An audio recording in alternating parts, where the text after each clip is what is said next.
ছোটবেলায় শুনতাম যে বাঙাল মানেই কচু কেচু খায়, তাই আমিও তার অন্যথা নই। আমারও কচু খেতে ভীষণ পছন্দের। আজকে রবিবার, ভাবলাম একটু কচুর শাক দিয়ে ইলিশ মাছের মাথা করে খাই। আমাদের কাছের এশিয়ান স্টোরে এত দারুণ লকলকে কচুর শাকগুলো দেখেছি, তাই আর লোভ সামলাতে পারিনি। তাই ভাবলাম নিয়ে এসে কি দিয়ে করব।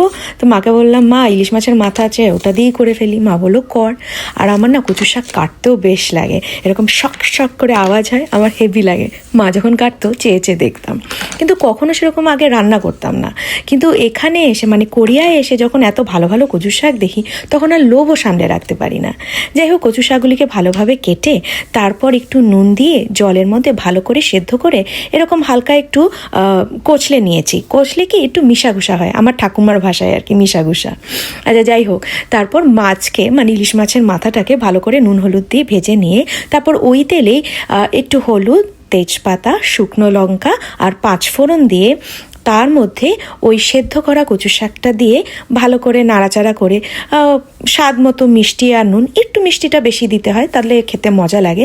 আর ভাজা ইলিশ মাছের মাথা দিয়ে ভালো করে নেড়ে চেড়ে একটু ভাজা ভাজা করে নিলেই তৈরি হয়ে গেল ইলিশ মাছের মাথা দিয়ে কচুর শাক। ইলিশ মাছের ঝোল আর কচুর শাক দিয়ে ইলিশ মাছ, আহা, আজকের লাঞ্চটা কিন্তু দারুণ ছিল। আর তার সাথে একটা দারুণ সিরিজও দেখছি। দেখে বলুন তো সিরিজটার নাম কি? কমেন্ট করে অবশ্যই জানাবেন।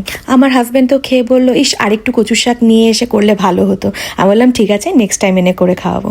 আজ আসি, বাই।